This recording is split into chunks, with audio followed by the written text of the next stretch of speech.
Hello and welcome back to the workshop. Today on the bench we have this wonderful Hamilton mantel clock with a Hermle movement in it. This clock belongs to a coworker of mine.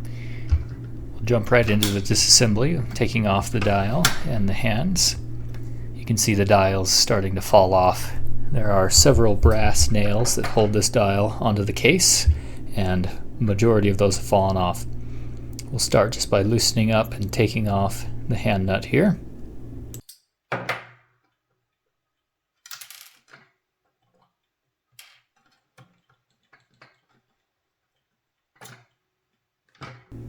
You can see this dial is just falling off. Somebody tried to glue it back on in the past. Looks to be hot glue. In addition to all the missing brass nails holding the face onto the case, there are some screws missing on the hinge which holds the glass to the face. We'll have to address that.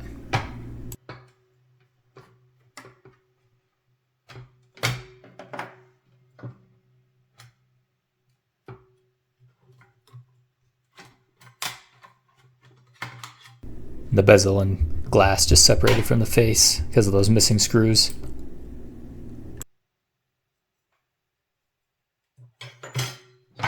There's a lot of residual glue here. It does look like it's hot glue, it's pretty soft.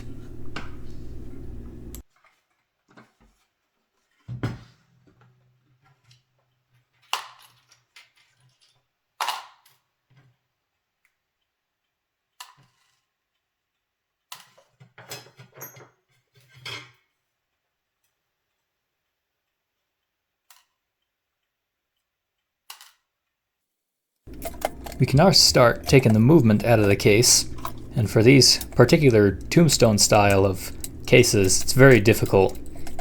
The feet of the movement are often in the corners of the case. You have to reach in. It's kind of a pain to get out.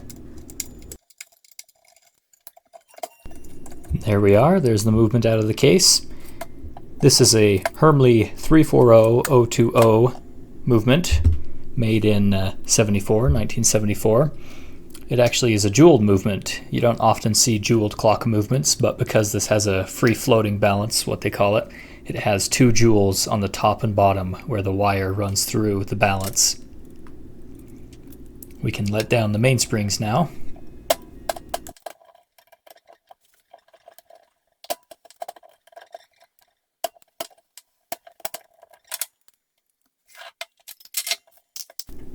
As I start disassembling the movement, I wanted to take the time just to give a brief explanation and an apology. It's been quite a long while since I've made a video, at least a clock making video. You may have seen my hat making video. That's another hobby that I picked up just within the last year. But the reason I haven't been very active on YouTube is because I've been very busy. My parents have moved, and then I moved out of my parents' house to be closer to work and school. So I haven't had a whole lot of time to go up and to work in the workshop. I'm studying surgical technology at Mountainland Technical College, and once I finish with that program, I'll start pre-med. So unfortunately I won't have very much time, but I still plan on making these videos and working on clocks. Some of you may be wondering about the last video that I uploaded, making the felt top hat. Hat making is another hobby that I picked up, as I mentioned, last summer. My two older brothers and I actually have been getting more into that, and we would like to expand it into a business. And once I'm finished with the surgical tech program, I'll probably be more focused on that, expanding that. My brothers will be making cowboy hats. I will be making more top hats and other felt dress hats.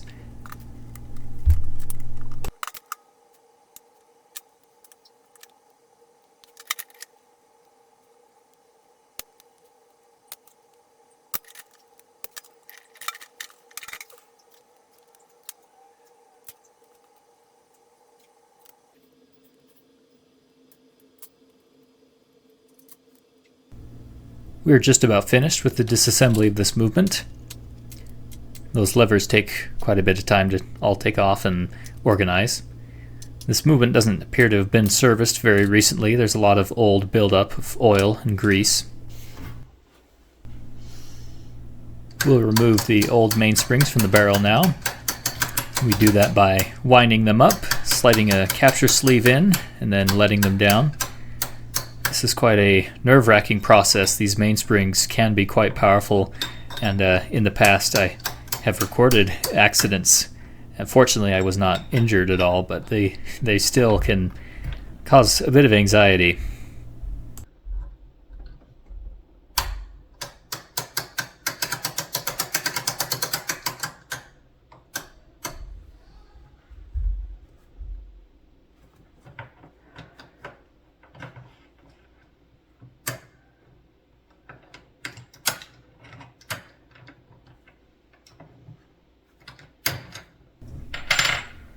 Now that the mainspring is captured, we can take it out of the barrel and load it into the mainspring winder and let the energy out of it. And you could see there briefly how tired this mainspring is. All three of the barrels will need to have new mainsprings. We'll just continue along, taking all three of the mainsprings out of the barrels.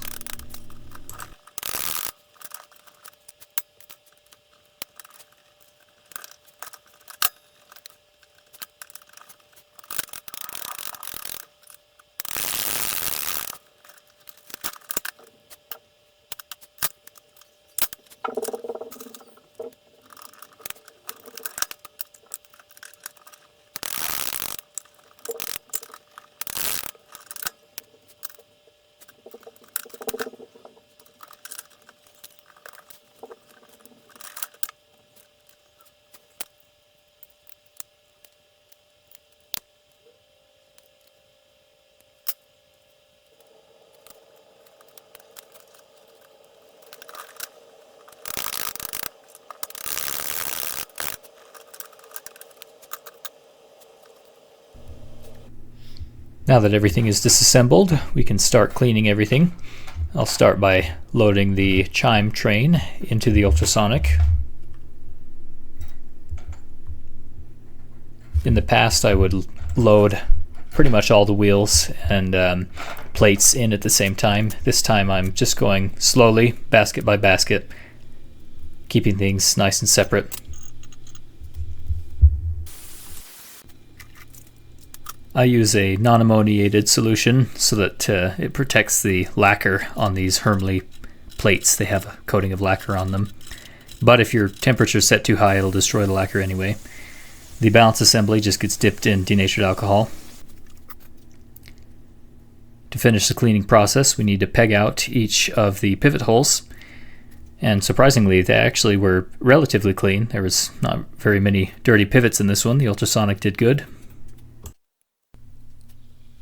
I would normally polish all the pivots of the wheels, but for Hermle movements from the early 70s up to the 90s, I believe, they had plated pivots, and every clockmaker knows Hermle started plating their pivots. They used a soft steel with a hard chrome plating on it. So I don't like to polish plated pivots, but we'll put the train of wheels back in and check for wear on them.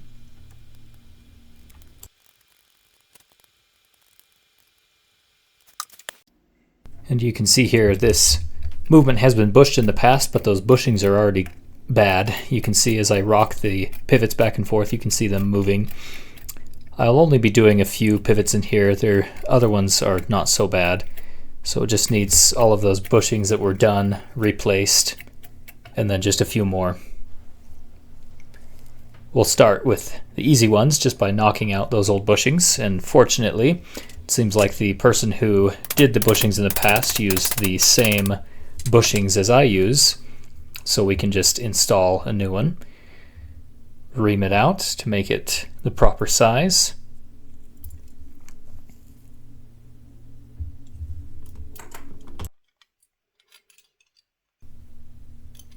We're not quite there yet, so we'll need to continue broaching it out to the proper size to where the pivot just goes in and is nice and snug, but not too tight.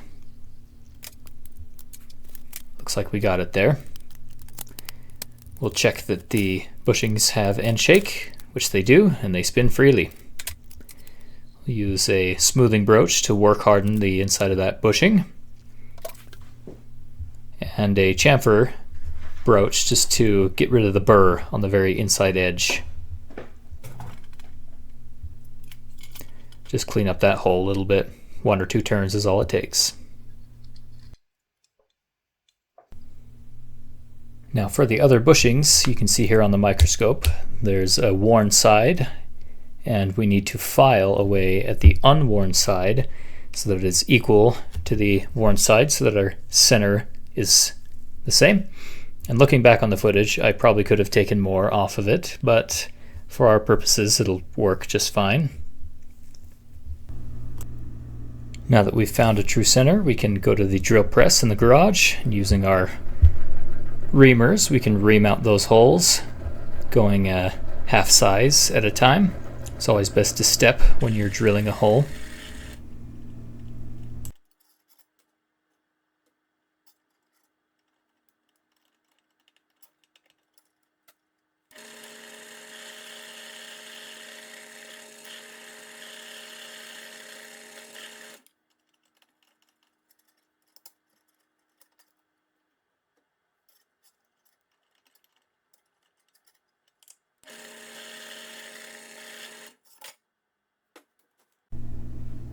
We'll use a chamfer cutter to just take the burr out of those holes. Leaves a little messy of a hole. This just cleans them up. Just 1 or 2 turns on each side.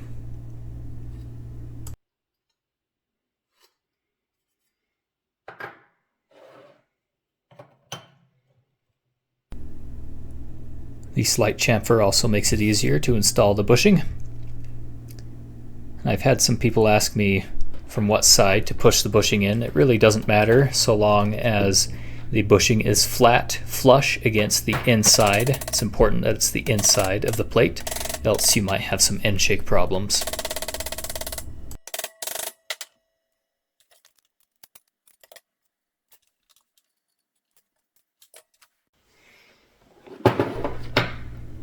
Same as before, we'll take our cutting broaches and just enlarge those holes tiny little increments at a time until they accept the pivot.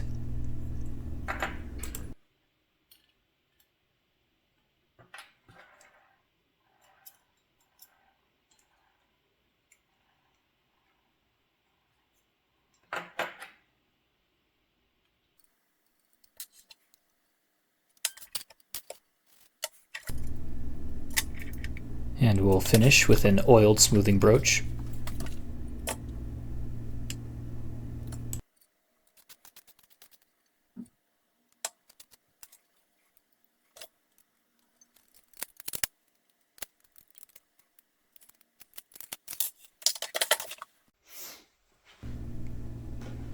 With those bushings completed, we can now move on to reassembly.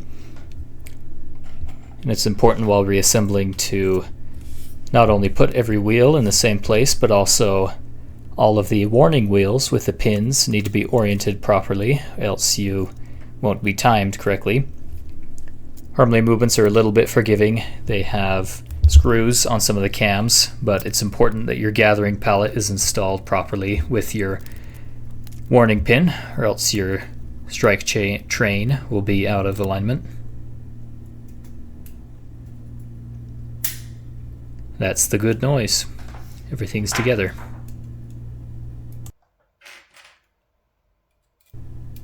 It's very important to keep pressure on the plates while you're installing these nuts, or else your plates might slip and you might lose a few pivots.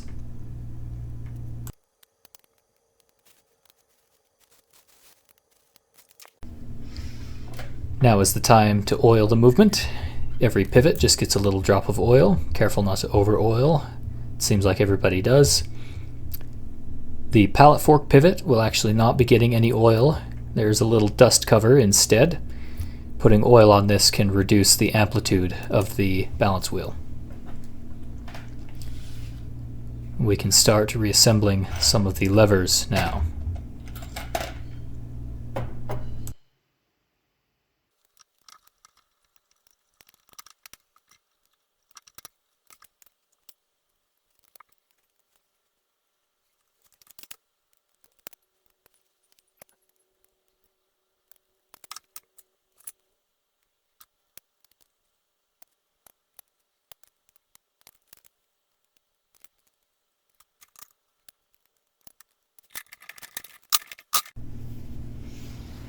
The movement is fully reassembled and we just got our new mainsprings in. They come shipped like this with a wire. That wire just needs to be cut and the mainspring carefully opened up. The mainsprings also come covered in a thick anti-corrosive grease that needs to be cleaned off. Some people will tell you that it's pre-lubricated, but you really do need to clean this off and use some good mainspring grease.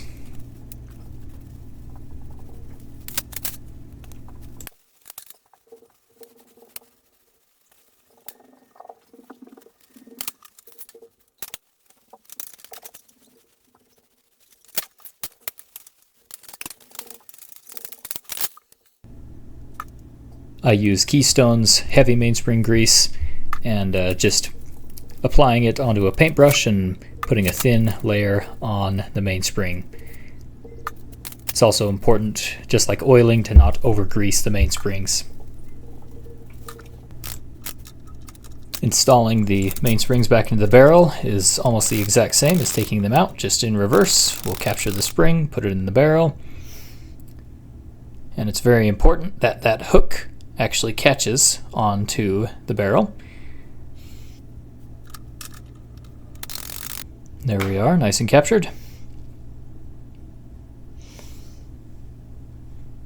We'll wipe off a little bit of the excess grease.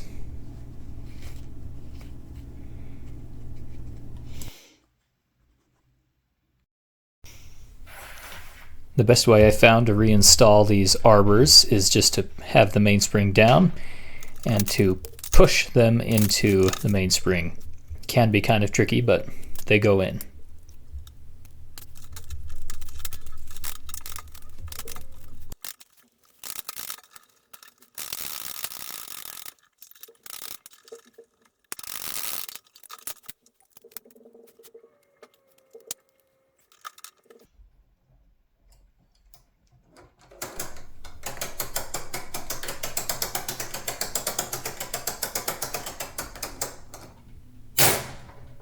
And catastrophe.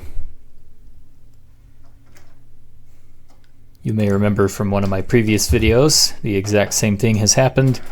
The hook on the mainspring did not catch in the barrel. Now I'm left with a mainspring trapped in the capture ring. What I'm going to do here is use a slightly smaller capture ring to try and push the mainspring out of it. It seems to be working.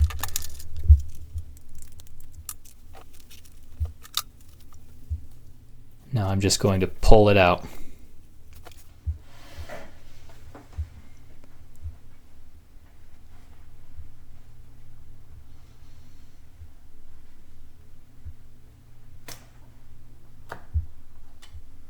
Success. Thank heavens. Now I won't need to buy a new mainspring.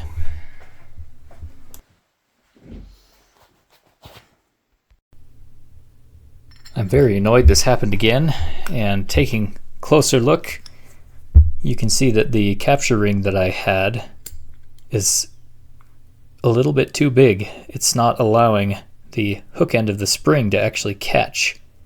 You can see it is on there, but it's just barely so.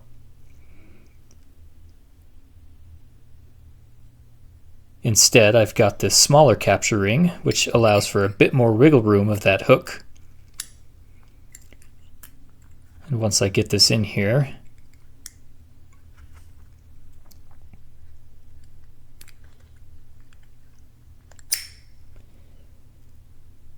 you can see that that hook actually goes onto the spring now.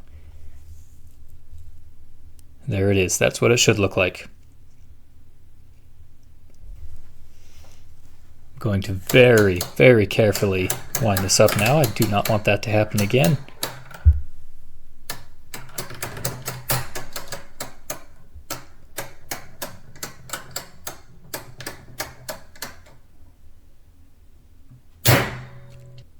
Oh boy.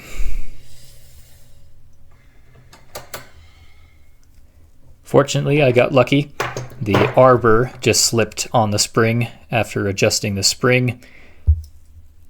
It's tighter on the arbor now. That won't happen again.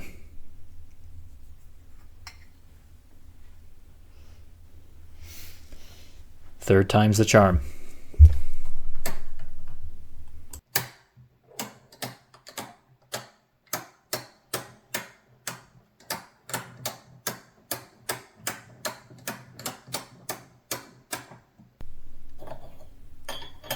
That's the most terrifying thing you'll ever see in clockmaking.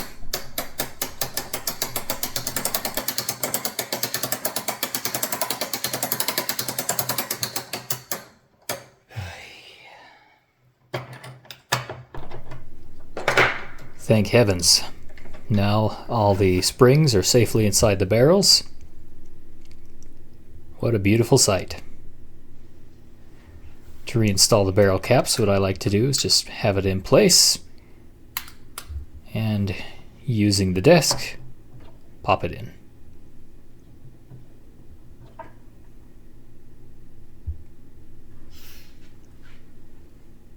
The barrel cap should lie flat and flush.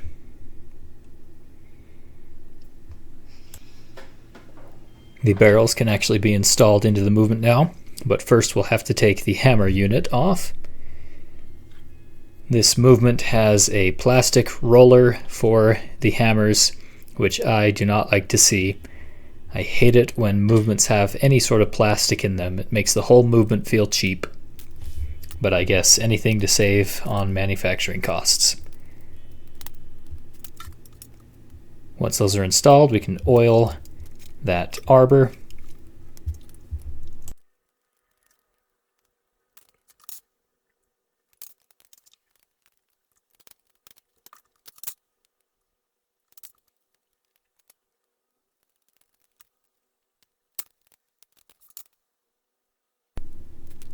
I've actually installed the second wheel of the strike side upside down.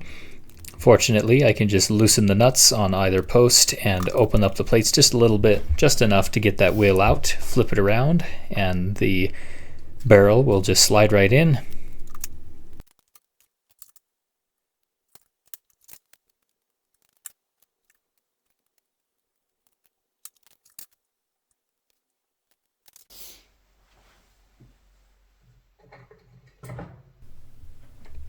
With all the barrels in place, I can wind them up and test to see if everything is functioning properly and everything is timed correctly. And also to time the hammers right to get the roller in the correct position.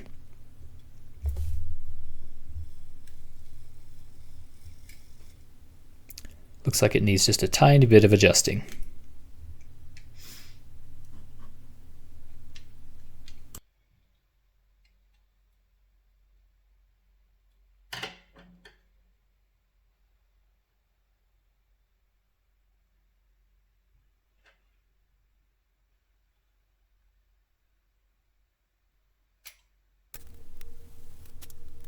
Now that everything is timed properly, we can wind up the whole movement, and to make sure it strikes correctly, and it does, we can now put the balance back in and see if the clock will run. As I said before, this is a jeweled balance, and after a bit of adjusting, it kicks right up.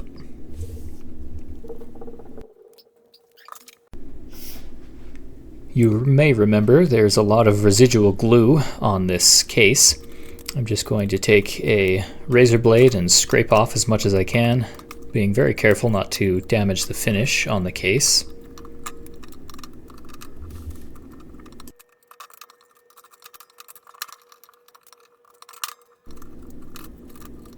There's also some glue on the back side of the dial that we'll scrape off. And after far too long of fiddling, I was able to devise some brass pins to hammer in place and keep that hinge in place on the dial. And I'll use a soft microfiber cloth to polish the glass and also to polish the bezel. I'll use this Flitz polish. This stuff is awesome. It works incredibly well on brass. It also leaves a little bit of a residue behind to help protect the brass from tarnishing again. Brass tarnishes very easily, especially once it's been touched.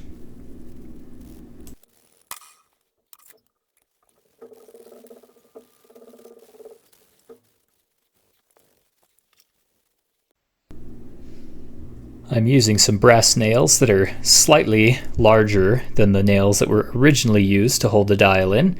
That way, if I find the holes again, they will still be tight in the holes.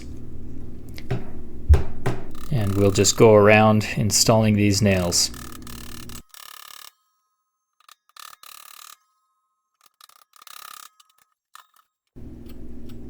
After way too long, I was finally able to reinstall the movement, and you can see we have some nice amplitude on the balance there, over 180 degrees.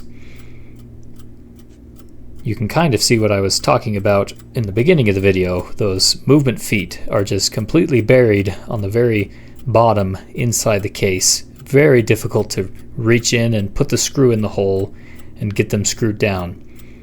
But patience does well in clockmaking. You can see the nice Hamilton stamp on this movement.